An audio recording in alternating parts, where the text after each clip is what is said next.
Hello friends, आज मैं आपसे आपकी ही सबसे बड़ी प्रॉब्लम इलेक्ट्रिसिटी बिल के बारे में बात करने वाला हूँ। जब भी आपका इलेक्ट्रिसिटी बिल आता है या आप जमा करने जाते हैं तो बिल पर कुछ चीज़ों पर ज़रूर ध्यान दें ताकि आप बहुत बड़े नुकसान से बच सकें। और आज अपन इसी बारे में थोड़ा डिटेल में बात करेंगे। पहले तो मैं आपके लिए दो बिल लेकर आया हूँ, जिसमें से एक है डोमेस्टिक का। ये वाला अपना डोमेस्टिक का है, जो आपको वाइट दिख रहा है, ये डोमेस्टिक का है। ठीक है, जो थोड़ा कलरफुल है, पिंकिश कलर में है, ये अपना कॉमर्शियल है। दोनों में डिफरेंस होता है थोड़ा बहुत, तो वो मैं आपको आगे बताऊंगा कि डिफरेंस क्या होता है। ठीक है, तो पहले तो अपन इसमें मेन पॉइंट देखते हैं इसका IVRS नंबर, जिससे आपके बिल पेमेंट होता है। जो भी आप फ़ोन पे या गूगल पे करते हैं तो उसमें आपको ये IVRS ही नंबर डालना पड़ता है, तब आपका बिल पे होता है। फिर इसमें नेक्स्ट रहता है संभाग का नाम, तो इसमें भी एक नंबर रहता है और EUNM-T का मोड लिखा है। जैसे ये अपना जो बिल जनरेट किया है ये EUNM-T का मोड ने जनरेट किया है। फिर रहता है ये सर्विस क्रमांक। सर्विस क्रमांक में लास्ट में तो अपना IVRS नंबर ही होता है।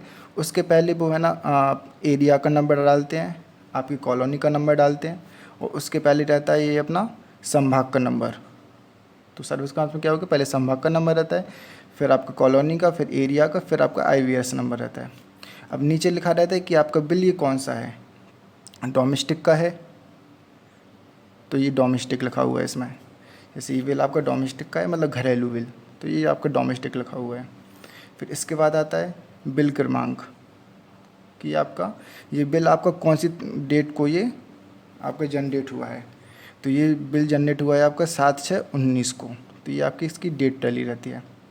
फिर आपका इसमें कुछ पर्सनल डिटेल्स रहती हैं कि किस नाम से बिल आ रहा है, आपका एड्रेस क्या है। फिर उसके नीचे आपका एक मोबाइल नंबर लिखा रहता है, जो कि बहुत इंपॉर्टेंट है। अगर आप अपने बिल में चेक भी करें कि आपका मोबाइल नंबर उसमें डला है कि नहीं डला है, नहीं डला है, क्योंकि जो आपका बिल आता है आजकल, क्योंकि जैसे लॉकडाउन चल रहा है तो इसमें बिल नहीं आ रहे हैं घर पर, तो ये आपके मोबाइल में मैसेज आ जाता है कि आपका बिल कितने का बिल है आपका। तो आज के टाइम पर ये बहुत इम्पोर्टेंट है कि, और बिल भी इससे आप पे कर सकते हैं। अगर आप बिल डेस्क पर जाएंगे तो वहाँ से आप मोबाइल से भी अपना बिल पे कर सकते हैं, मोबाइल नंबर से बिल पे कर सकते हैं। फिर रहता है ये पोल क्रमांक। ये पोल क्रमांक का मतलब क्या रहता है कि आपका जो कनेक्शन है वो कौन से पोल से किया गया है, तो उसमें ये आपका पोल क्रमांक रहता है। फिर ये आपका है ना मीटर क्रमांक रहता है, और इसमें है ना कंपनी का नाम भी रहता है कि आपकी कौन सी कंपनी का मीटर लगा हुआ है और आपके मीटर का क्या नंबर है। फिर ये रहता है कि आपका जो कनेक्शन है वो सिंगल फेस है, डबल फेस है, कौन सा कनेक्शन है। तो ये मेरा, जैसे मैंने जो बिल लिया है वो सिंगल फेस का कनेक्शन है, तो ये सिंगल फेस लिखा हुआ है। फिर इसमें आता है कि आपने जो है ना कनेक्शन लिया हुआ है वो आपने कितने वॉट का लिया हुआ है। तो मैंने इसे 340 वॉट का है। अब वैसे आप जितने चाहे उतने का कनेक्शन लेते हैं, 1000 वॉट का ले सकते हैं, 2000 वॉट का ले सकते हैं, कैसे भी ले सकते हैं। उसमें आपका टैरिफ बढ़ जाता है, उसी के हिसाब से आपकी रीडिंग होती है। तो ठीक है, फिर रहता है रीडिंग का प्रकार। तो ये अपनी नॉर्मल रीडिंग हुई है, लेकिन जो है ना हैवी कंज्यूमर्स होते हैं, जिनकी फैक्ट्रीज लगी हुई हैं, इंडस्ट्रीज़ हैं, उनके लिए एक अलग प्रकार से रीडिंग होती है। फिर नेक्स्ट है अपना कि पिछली रीडिंग। तो ये पिछली रीडिंग रहती है, जो आपके पिछले महीने की जो रीडिंग होगी वो लिखी रहती है ये वाली, और जो अभी रीडिंग, जो प्रेजेंट में रीडिंग आई है वो लिखी रहती है। और साइड में डाला रहता है कि कौन सी डेट को आपकी रीडिंग हुई है, ये रहता है। तो इसमें इम्पोर्टेंट क्या रहता है कि आपको हमेशा ये ज़रूर चेक करना चाहिए अपने मीटर में जाकर कि आपकी जो वर्तमान की रीडिंग है कहीं वो इससे ज़्यादा तो नहीं डली है इसमें। आपके मीटर में पता पड़े कि आपकी रीडिंग चल रही है 300 और बिल में 400 डली हुई है, तो मतलब आपका बिल ये गलत जनरेट हुआ है, या फिर आपके जो मीटर रीडर है उसने आपकी गलत रीडिंग ली है। तो ये आप ज़रूर चेक करें अपने घर पर। फिर जो ये दोनों का डिफरेंस रहता है, पिछली रीडिंग का और प्रेजेंट रीडिंग का, ठीक है, उसका डिफरेंस रहता है, वो आपकी रीडिंग रहती है कि आपकी कितनी खपत की है इस महीने। तो इसका जो डिफरेंस हुआ है ये 146 है, कि मेरी जो रीडिंग आई है वो 146 यूनिट मैंने खपत किया हुआ है।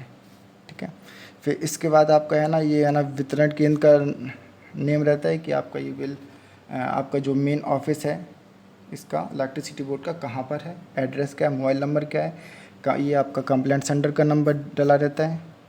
ठीक है। फिर नीचे आपका रहता है मीटर रीडर, जो आपके रीडिंग लेने आता है उसका नाम डाला रहता है यहाँ पर। फिर इसमें आपकी सप्लाई कितने घंटे में ये डला रहता है, वैसे इसमें लिख कर नहीं आता है, ठीक है।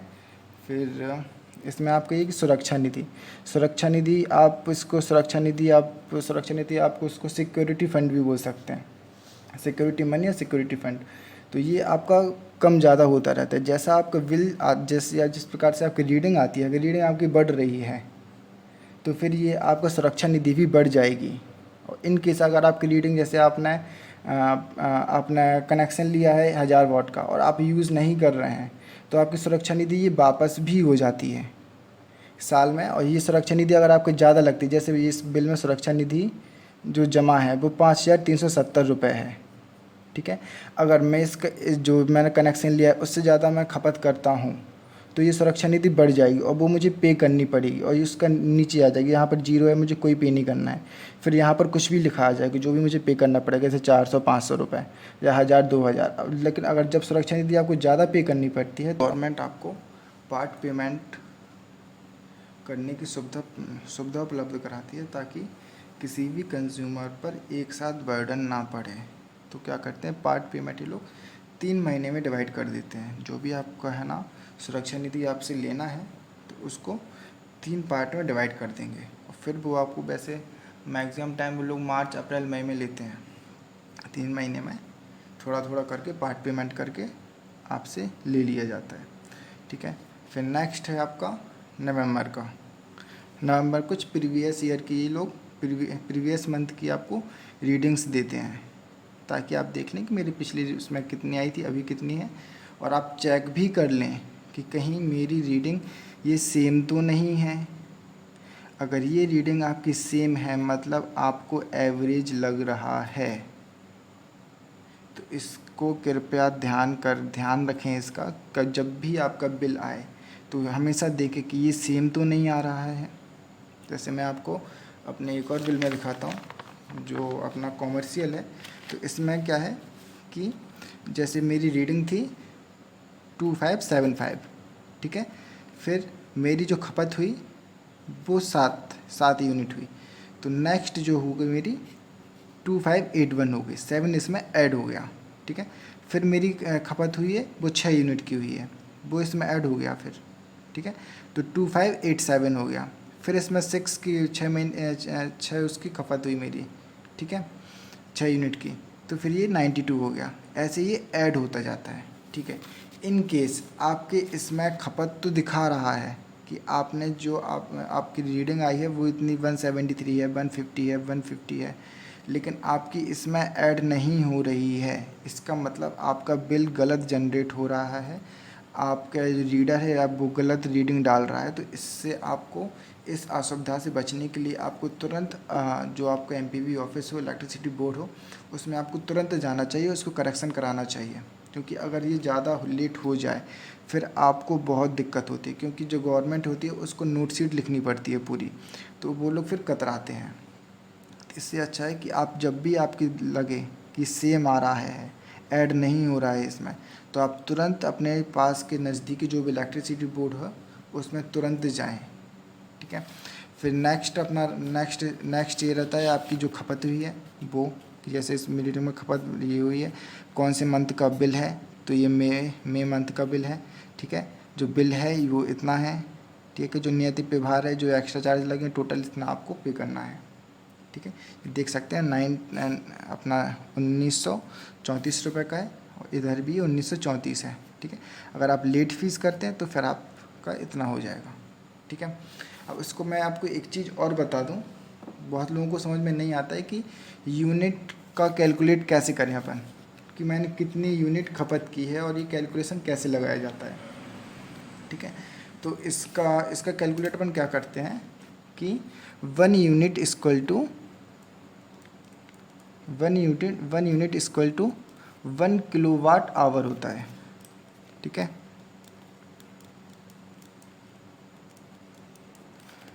1 किलोवाट आवर होता है, ठीक है। अब 1 किलोवाट से मतलब क्या है, 1000 वाट पर आवर, ठीक है। मतलब इसका मतलब क्या हुआ कि जब आप 1000 वाट जब आप कंटिन्यूस 1 घंटे तक चलाते हैं तब आपकी 1 यूनिट होती है। मैं फिर से आपको एक्सप्लेन करता हूँ कि जैसे अब मैं एग्जांपल देता हूँ। जैसे आपका कोई फ्रिज है या इंडक्शन है, कुछ भी है। इंडक्शन आपका 1000 वाट का है, ठीक है। अब इसको अगर आप जला रहे हैं 1 घंटे तक कंटिन्यूस, तो फिर आपकी जो बिल आएगा उसकी 1 यूनिट बढ़ जाएगी, ठीक है। या फिर आपके जो 100 वाट के आप 10 बल्ब जला रहे हैं एक साथ और वो 1 घंटे तक जल रहे हैं, तो आपकी वो 1 यूनिट बढ़ जाएगी। इस तरीके से ये आपकी यूनिट काउंट होती है, ठीक है। फिर नेक्स्ट अपन देखते हैं कि आपको ये यहाँ पर रहता है कि आपको बिल कब मिला है और आपको जमा कब तक करना है। लेट फीस कब तक नहीं लगेगी। जैसे इसमें है 22/6/19 तक आप जमा कर सकते हैं। इसके बाद आपकी ये लेट फीस आपको देनी पड़ेगी और जो लेट फीस रहती है वो यहाँ पर दे रहती है कि आपको 24 रुपीज़ आपको एक्स्ट्रा चार्ज होगा अगर आप इस डेट तक बिल जमा नहीं करते हैं तो, ठीक है। फिर इसके बाद अभी जैसे कुछ दिन पहले एक स्कीम आई थी, एमपी गवर्नमेंट ने निकाली थी कि 200 रुपये वाली जो भी बीपीएल कार्ड वाले थे या श्रमिक कार्ड थे उनको है ना गवर्नमेंट 200 रुपये में इलेक्ट्रिसिटी दे रही थी।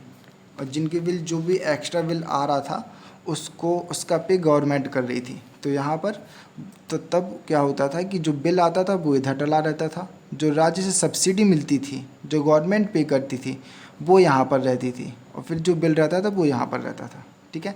अब जो बिल है वो बीपीएल वालों या है ना उनका नहीं है, श्रमिक वालों का, तो यहाँ पर कुछ भी ऐड नहीं हुआ है, ठीक है। फिर इसके बाद फिर जो ऊर्जा प्रभार है ये इतना है, ठीक है। जो नियति प्रभार लगा हुआ है ये 200 रुपये लगा हुआ है, ठीक है। जो फ्यूल कॉस्ट है वो इतनी लगी हुई है। ये अगर आप सोच रहे हैं कि ये इलेक्ट्रिसिटी बोर्ड अपने मन से लगा देता है तो ऐसा कुछ भी नहीं है।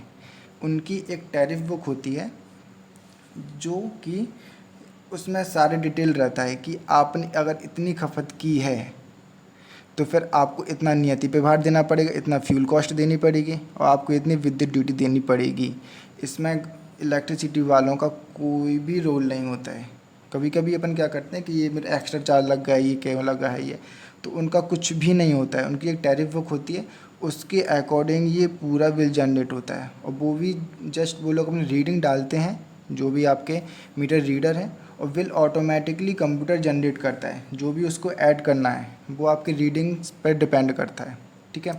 कि नियति प्रभार कितना लगना है कैसे, पूरा वही उसी पर डिपेंड करता है, ठीक है। उसके बाद फिर सारी है ना मीटिंग प्रभार, ठीक है। समायोजक शामिल सुरक्षा निधि किस्त जो मैं बता रहा था आपको कि जो पार्ट पेमेंट में गवर्नमेंट कर देती तो वही है। जो सुरक्षा निधि किस्त है ना ये पार्ट पेमेंट कर देती है कि आपको 300 रुपये पर मंथ आपको 3 महीने देने पड़ेंगे तो 900 रुपये हो जाएंगे, या 300 रुपये आया है तो 100 रुपये करके ले लेगी वो आपसे, ठीक है। फिर ये जो आपको यहाँ पैनल चार्ज ये सब अपने नहीं लेते हैं। ये पैनल चार्ज ये जो अन्य रहते हैं तो ये हैवी कंज्यूमर्स के लिए होता है, ठीक है। फिर ये सुरक्षा निधि जैसे इसमें कुछ मैंने कुछ एक्स्ट्रा ये जो सुरक्षा निधि मेरी जो वापस आई है, ठीक है ना, तो ये कब वापस भी आ जाती है तो उसमें ऐसा कुछ भी नहीं है और सिर्फ ऑटोमेटिकली कंप्यूटर जनरेट करता है आपकी रीडिंग को देखकर, ठीक है। आपको जो देखना है, देखने लायक बात क्या है कि आपका जो रीडिंग है ये सही है कि नहीं, करंट जो रीडिंग है आपकी कहीं वो इससे कम तो नहीं है कि आपके है ना ये आपकी 408 है और मीटर में 300 रीडिंग चल रही है। ऐसा नहीं होना चाहिए। मीटर की रीडिंग है वो इससे ज़्यादा होनी चाहिए। अगर ये 408 है तो जो मीटर में आप रीडिंग देख रहे हैं तो उसमें कम से कम 450, 500 या 600 जो भी आपकी रीडिंग आ रही है ज़्यादा होनी चाहिए, कम कभी भी नहीं होनी चाहिए। सेकंड आपको ध्यान रखने वाली बात क्या है कि आपको ये सेम नहीं होना चाहिए। इससे पता पड़ता है कि आपको एवरेज लग रहा है।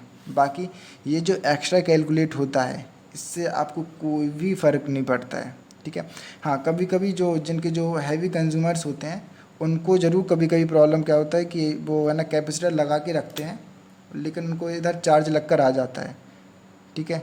तो वो ज़रूर थोड़ा उनका कम हो जाता है। बाकी जो डोमेस्टिक वाले हैं अपन को कोई भी फ़र्क नहीं पड़ता है, ठीक है। यही कुछ डिफरेंस है कॉमर्शियल में और डोमेस्टिक में। ठीक है। डोमेस्टिक वालों को कोई भी फ़र्क नहीं पड़ता इधर से, अपन को सिर्फ इधर देखना है मेन ये, फिर उसके बाद ये वाली चीज़ देखनी है, ठीक है। फिर इसके बाद जो भी आपका बिल है, वर्तमान ये राशि है, फिर पिछला बकाया जो भी था, यहाँ पूरा कैलकुलेट करके आ जाता है, ठीक है। फिर गवर्नमेंट आपको ये वाली स्लिप देती है, ऊपर वाला रख लेती है, ठीक है। फिर मैं आपको बताता हूँ ये अपना ये जो कॉमर्शियल बिल है। कॉमर्शियल पहले तो आपके पिंकिश कलर में होगा, तो आप पहचान जाएँ कि ये मेरा कॉमर्शियल बिल आया हुआ है, ठीक है, ठीक है। बाकी चीज़ सारी चीज़ें इसमें सेम होती हैं। जैसे मैंने आपको इसमें बताया था कि इसमें मीटर का नाम नहीं था, इसमें दिया हुआ है, जैसे मॉन्टल का लगा हुआ है मेरे, इसमें नंबर और सिंगल फेस कनेक्शन है, ठीक है। जैसे मैंने ये मीटर ये बिल सही, ये वाला बिल गलत है मेरा, ये वाला बिल सही है। ये बिल सही क्यों है? क्योंकि इसमें ये ऐड हो रही है, ठीक है, जो मैं आपसे बोल रहा था, ठीक है। और जैसे इसमें सुरक्षा निधि मेरी 4 इतनी जमा है, क्यों जमा है? क्योंकि मेरा जो कनेक्शन है वो सिर्फ 1 किलोवाट का है, इसलिए इसकी सुरक्षा निधि इतनी कम है। जहाँ 340 वाट का था इसलिए इतना था, और खपत मेरी ज़्यादा है, शायद खपत मैं 1000 वाट कर रहा हूँ, ठीक है, इसलिए वो इतनी ज़्यादा है। तो ये आपको कुछ चीज़ें देखनी पड़ेंगी, ठीक है। बाकी इसमें बाकी हर चीज़ सेम होती है। आपके जो कॉमर्शियल रहता है उसके कुछ इलेक्ट्रिसिटी चार्जेस बढ़ जाते हैं, कुछ आपकी है ना एनर्जी कॉस्ट भी उसमें बढ़ जाती है, मीटर कॉस्ट बढ़ जाती है। और एक और मेन डिफरेंस क्या होता है, अगर आप डोमेस्टिक का बिल 1-2 महीने जमा नहीं कर रहे हैं तो गवर्नमेंट एडजस्ट कर लेती है, लेकिन कॉमर्शियल में तुरंत कनेक्शन कट कर देती है। सबसे बड़ी प्रॉब्लम यही है कॉमर्शियल वालों के लिए, ठीक है। बाकी सारी चीज़ सेम होती हैं। बाकी इनका जो केवी वगैरह पावर पैनल चार्ज ये सब हैवी कंज्यूमर्स के लिए होता है, तो इससे आपको कोई प्रॉब्लम नहीं होनी चाहिए, ठीक है।